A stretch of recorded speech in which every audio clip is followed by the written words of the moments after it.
Today, I'm going to be talking about child production and comprehension of plurals. So why might plurals be challenging for children?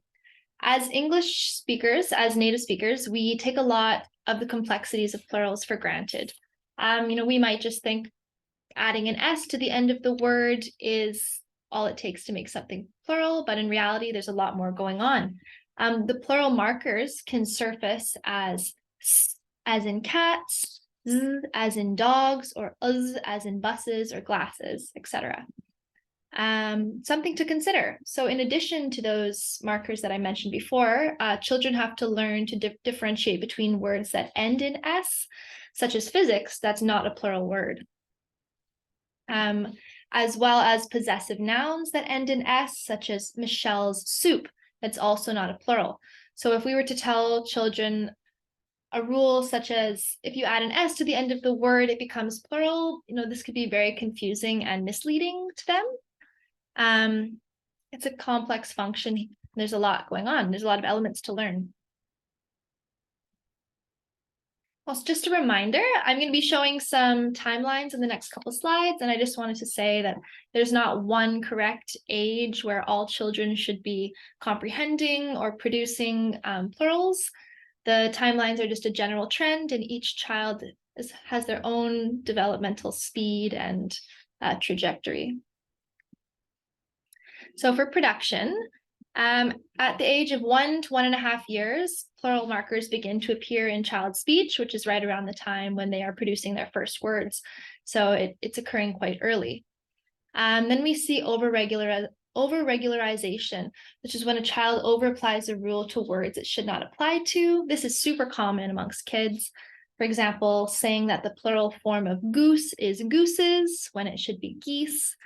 And then at 2 to 3 years, the adult-like usage of S and Z begins to emerge. We start to see like the correct patterns. But it's not until 5 to 8 years that uz is mastered. It seems to be more complex for children to acquire this form of the plural.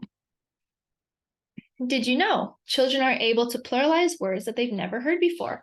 An example of this occurred in the famous WUG test, where children were told we have 1 WUG, and then asked to complete the sentence, we have 2 blank WUGs. Researchers found that 75% of preschool-age children got the correct answer. They were generalizing the rules that they'd learned onto novel words. Now for comprehension, we see that infants demonstrate preference for the correct plural markers in speech, as well as other grammatic markers. They'll turn their head towards the grammatically correct phrases. And then by 2 to 3, they're gaining a gradual comprehension of the meaning behind plurality, that marker on the end of the word is signifying more than one object. And by 3 to 4, they can differentiate between words that end in S and words that are actual plurals.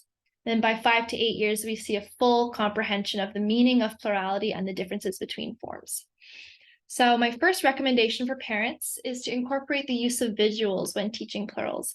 You could use little figurines, animals, things like that. Hold them out to the child and say, we have 1 pig, 2 pigs, so they can see the meaning behind the plural. Or 1 bus, 2, and have the child fill in buses. My second recommendation is to expose your child to a variety of plural forms in conversation, such as, do you like pools? 2 cats, look at the buses, so they can be exposed to all the forms in speech. And then my final recommendation is to recast incorrect plural forms produced by the child rather than just correcting them. For example, the child says, "Mommy, I want 2 basketballs." Rather than the mom saying, "Oh, that's not how you say that word, that's wrong." She recasts what he says, "Oh, you want 2 basketballs?" So he's hearing the correct form in speech.